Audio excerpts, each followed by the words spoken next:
حضرت زید بن حارثہ رضی اللہ تعالیٰ عنہ یہ اپنی والدہ کے ساتھ ننیال جا رہے تھے۔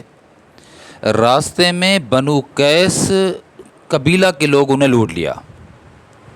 جہاں سامان لوٹا وہاں یہ بچہ بھی تھا، اس کو بھی لوٹ لیا اور پھر آ کر اس کو مکہ میں بھیج دیا۔ حضرت حکیم بن حزام نے ان کو اپنی پھوپھی حضرت خدیجہ رضی اللہ تعالیٰ عنہ کے لیے خرید لیا، اور جب حضرت خدیجہ رضی اللہ عنہ کا نکاح نبی کریم صلی اللہ علیہ وسلم کے ساتھ ہوا تو پھر یہ حضور صلی اللہ علیہ وسلم کو ہدیۃً پیش کیا گیا، یہ زید بن حارثہ۔ ادھر جب یہ قافلوں کے سے لٹ گئے اور گھر اطلاع ملی تو باپ پریشان، روتا ہے اپنے بیٹے کے فراق میں، اشعار پڑھتا ہے، گھومتا ہے، مارا مارا پھرتا ہے، عجیب قسم کے اشعار پڑھیں۔ میں ترجمہ اس کا چند ایک چیزیں بتا دوں۔ کہا کہ جب بارش آتی ہے اے میرے بیٹے تب بھی یاد آتے ہو، جب سورج طلوع ہوتا ہے تب بھی یاد آتے ہو، میں امید رکھتا ہوں کہ تم زندہ ہو تو ملو گے، اور کبھی خوف یہ بھی دامنگیر ہوتا ہے، ہو سکتا ہے کہ زمین نے نگل لیا ہو یا پہاڑ سے آپ گر گئے ہو اور موت واقع ہو گئی ہو۔ اور یہ بھی کہا اس نے اپنے اشعار میں کہ میں آپ کی تلاش میں اونٹ پر مارا مارا پھروں، شرق و غرب کا چکر لگاؤں، مجھے کہیں تو ملو گے تم۔ اور کہا کہ اگر مجھے تمہاری تلاش میں، ایک باپ کہہ رہا ہے، مجھے تمہاری تلاش میں تلاش کرتے کرتے کرتے موت آ گئی تو میں وصیت کر جاؤں اپنے رشتہ داروں کو، فلاں فلاں رشتہ داروں کو، کہ میرے مرنے کے بعد پھر میرے بیٹے زید کی تلاش کرنا اور اس کو کسی ذریعے کسی طریقے سے لے آنا۔ یہ اشعار پڑھ رہے ہیں اور بھی دردناک اشعار ہیں، حیران ہو جاتا ہوں، آنکھیں بہنے لگ جاتی ہیں۔ ایک باپ اپنے بیٹے کی فراق میں کس طرح پریشان ہے۔ اسلام آ گیا، یہ لوگ قبیلہ کے یہ حج پر گئے تو وہاں پر حضرت زید کو دیکھ لیا ان کے رشتہ داروں میں سے کسی نے، اور پھر انہوں نے زید کو اس کے باپ کا شعر اشعار سنائے کہ تیرا باپ تو پاگلوں کی طرح پھر رہا ہے تیرے فراق میں۔ تو بیٹے نے بھی یہ کچھ اشعار ان رشتہ داروں کے ذریعے اپنے باپ کے پاس بھجوائے۔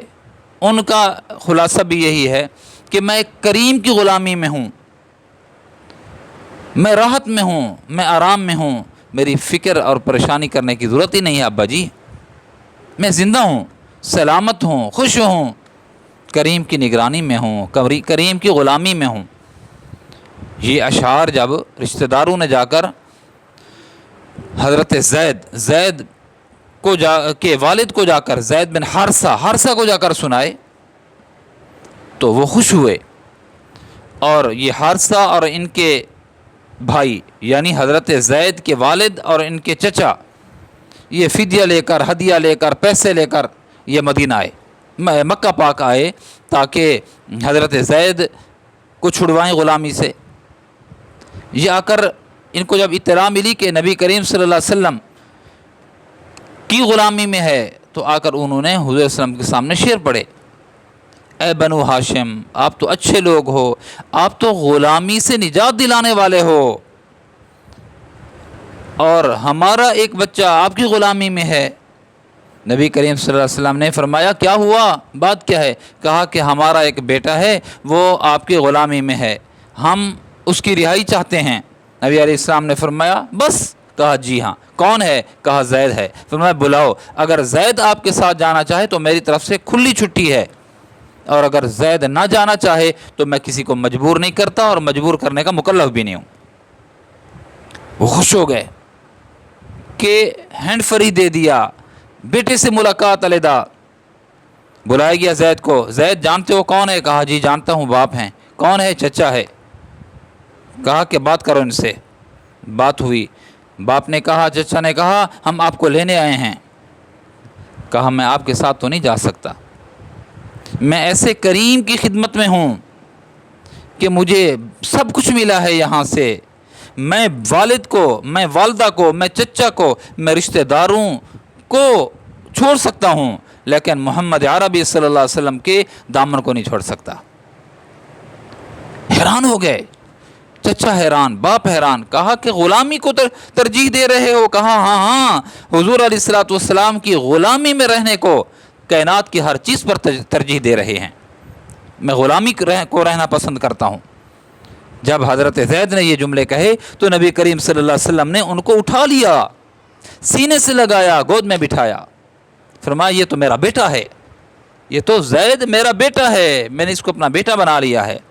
جب باپ نے حضور علیہ الصلوۃ والسلام کی شفقت دیکھی، چچا نے حضور علیہ السلام کی شفقت دیکھی تو مطمئن ہو کر چلے گئے، زید تم یہیں اچھے ہو، تم یہیں اچھے ہو، ہم اتنی تجھ سے شاید محبت نہ کر سکیں، تیرا اکرام نہ کر سکیں جتنا نبی مکرم صلی اللہ علیہ وسلم تیرا اکرام کر رہے ہیں۔ یہ حضور علیہ السلام کی محبت تھی میرے دوستو، یہ حضور علیہ السلام سے تعلق تھا، یہ حضور علیہ السلام کے اخلاق کے حسنات تھے کہ لوگ غلامی کو، حضور کی غلامی کو ترجیح دیتے تھے آزادی پر۔